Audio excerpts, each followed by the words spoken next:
Hey, Boone! You were late today, weren't you? Why the hell are you going to lunch with everyone else? You don't get lunch today. Pick up your damn phone. You owe me an hour. You can't seriously think you get a lunch after showing up late. Good afternoon, Mr. Abrams. Apologies. I left my seat for a few minutes to call the hospital to check on the old lady this morning. I'll be back immediately. I see. That's right. Your excuse for being late today was that you were helping someone in a medical emergency, wasn't it? Something about some old hag collapsing while you were on your way to work? You gave her CPR and sat in the back of the ambulance with her. Did I miss anything? That's how it went, right? That's right. There was an old lady lying on the floor at the train station. She looked seriously unwell. I tried speaking to her, but she was unresponsive, so I performed CPR. Luckily, she came around. And then I called an ambulance. Is this seriously the story you're going with? Even high school kids don't use crappy excuses like this anymore. You should have just said you overslept. I might have actually believed you then. Mr. Abrams, it's the truth. I understand it might sound like an excuse because it's not exactly the sort of thing that happens every day, but it's true. I never imagined I'd get wrapped up in something this dramatic either. Yeah, I've heard enough. I get the gist of your story now. I just don't believe it, truant boy. Truant boy Boone! It's got a ring to it! You're a real pansy, you know that, truant boy?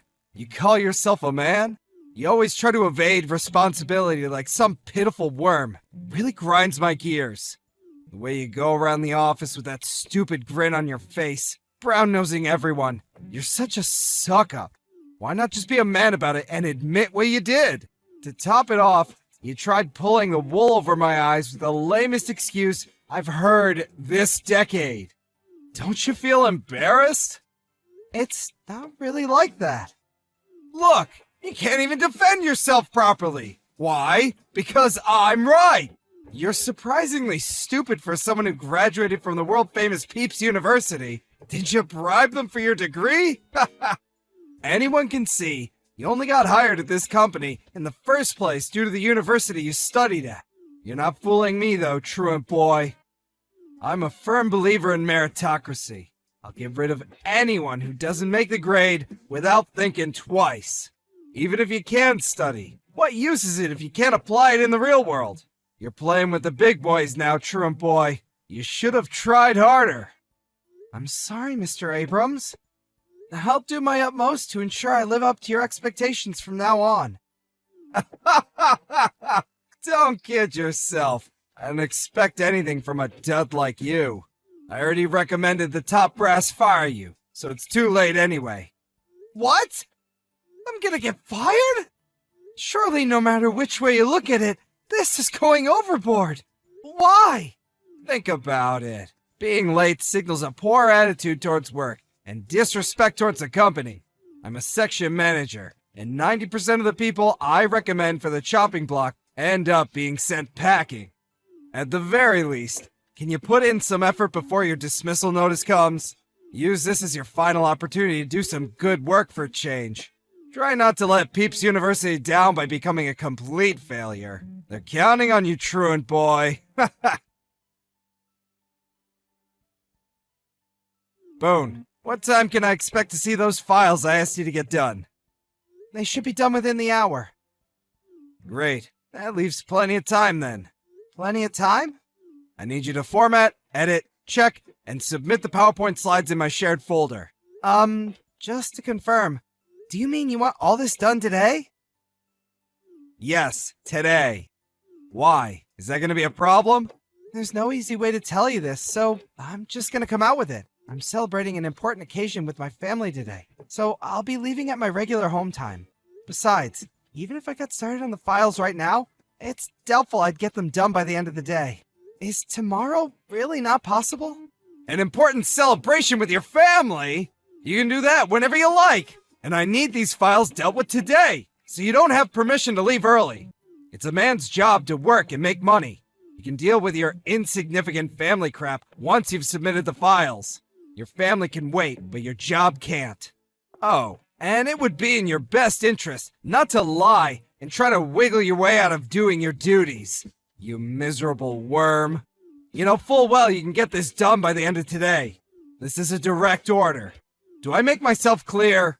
Please, sir, it's not that I'm saying my job isn't important. Not at all. But to tell you the truth, my family are more important than work. I can't in good conscience do overtime if it means letting them down.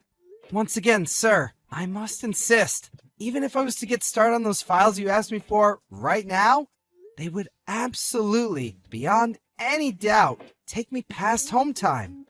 Finally, this company doesn't operate on an overtime policy, so I have no obligation to do what you're asking me to from a contractual standpoint. Now, sir, I mean this with the utmost respect, but I just took a look at the files you asked me to complete, and the deadline doesn't seem to be anywhere near as pressing as you seem to be suggesting it is. Are you answering me back again? You just don't give up, do you?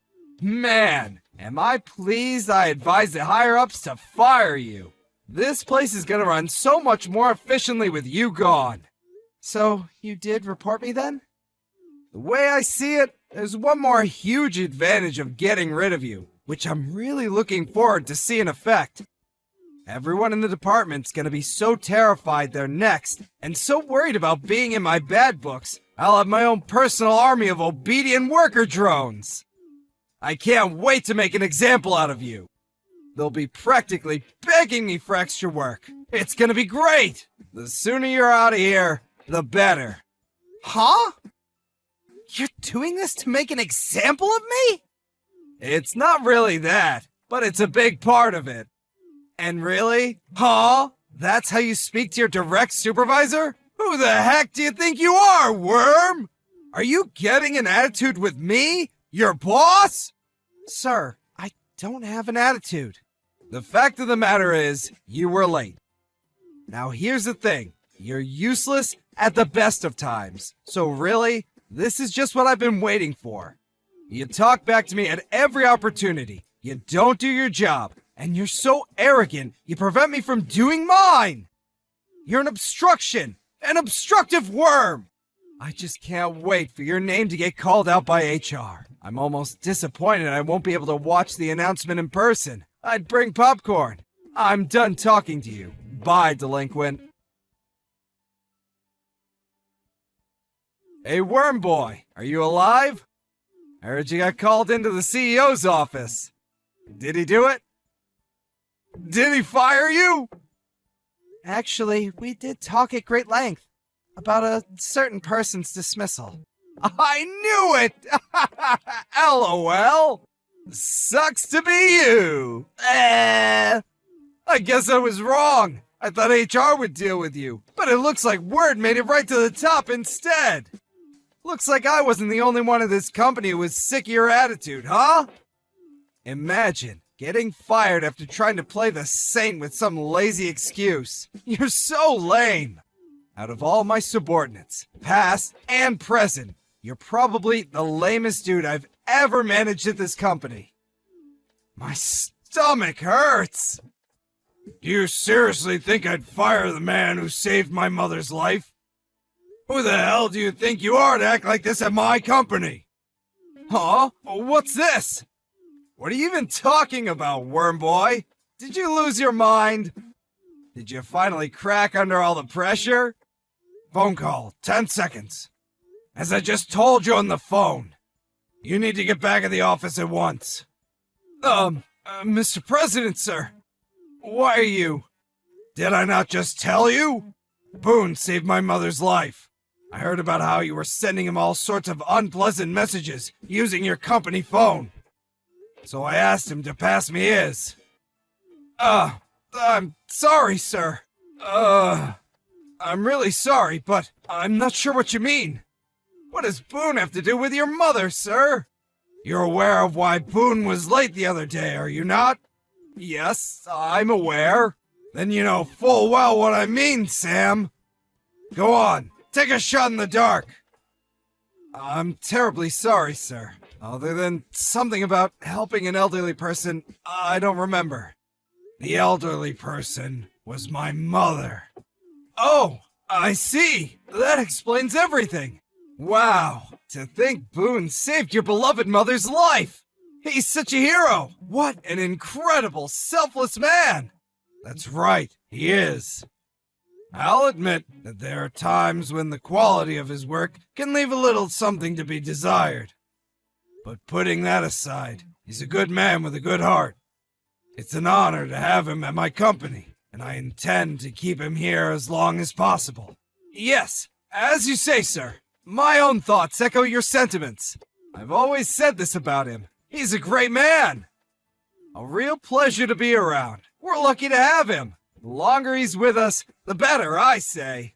What the hell are you talking about, Sam? From what I've heard, you didn't believe him in the slightest. Not only that, but you attempted to use his lateness that day as pretext to have him fired. No. That's all wrong. Which part is wrong?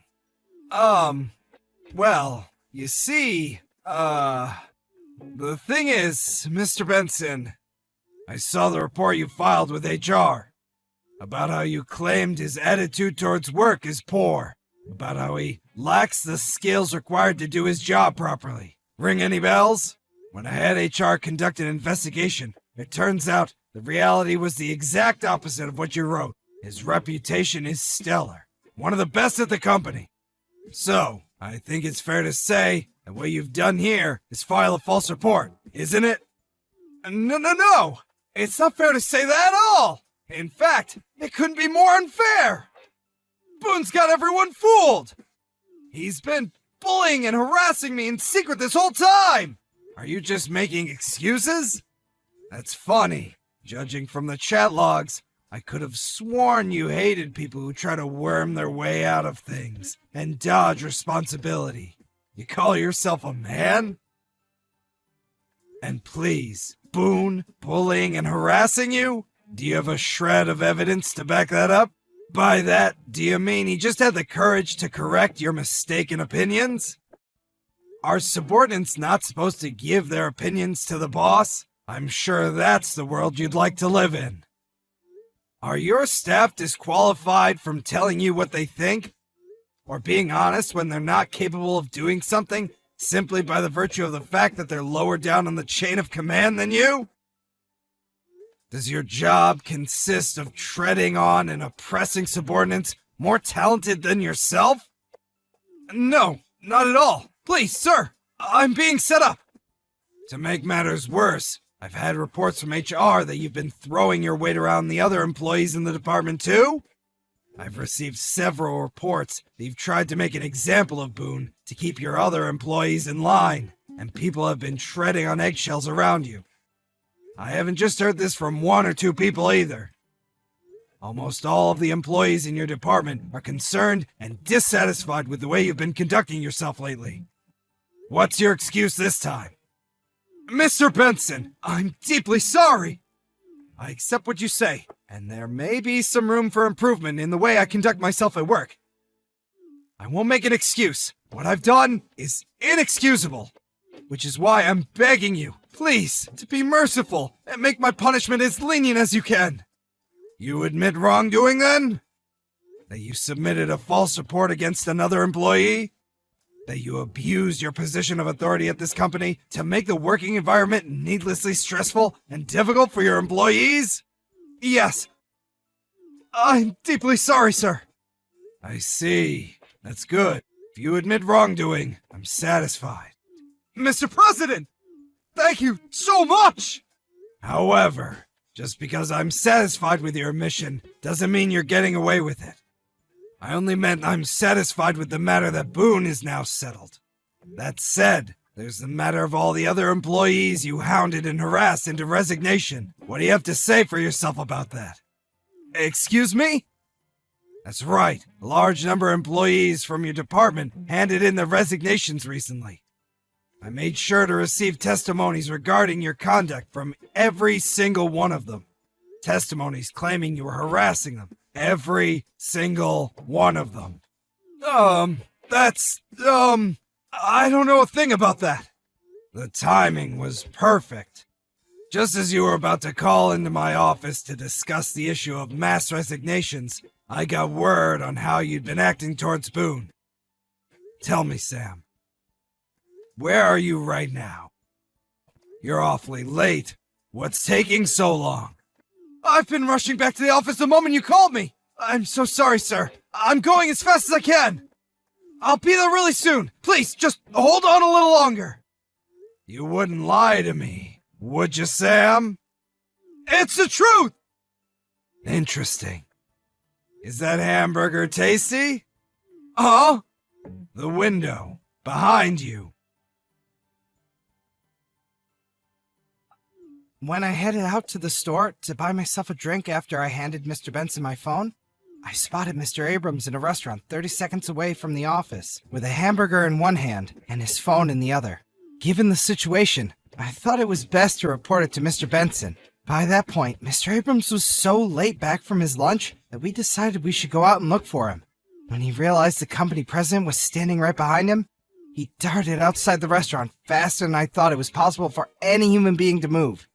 He was swiftly taken to the president's office, where all of the ex-employees who accused him of misconduct were waiting. With that, the meeting began. As his past misdeeds were laid before the president one by one, Mr. Abrams sat nervously in the corner, biting his nails and sweating profusely. His punishment? Amazingly, he didn't get fired, but he was demoted back down to the rank of a regular employee. Normally, offenses this severe would lead to dismissal. But it seems like Mr. Benson didn't feel comfortable letting a man like Sam Abrams loose on society. On top of that, as the one who promoted him to the position of power in the first place, he also felt a degree of responsibility. After the meeting, he said he intended to whip his errant subordinate back into shape himself. To Mr. Abrams, an ex-section manager with a lot of pride and a big ego, I think being demoted and suddenly being on equal footing with me and the other regular employees was even more painful for him than losing his job. I found out later that Sam Abrams had a long history of harassing his subordinates, and had been doing it since before I joined the company. In total, he'd caused almost 10 employees to quit.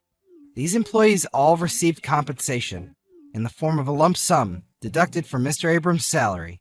The man himself is currently holed away in a tiny room at the back of the office, working as a member of the clerical staff, and is occasionally required to do odd jobs around the building for the other employees.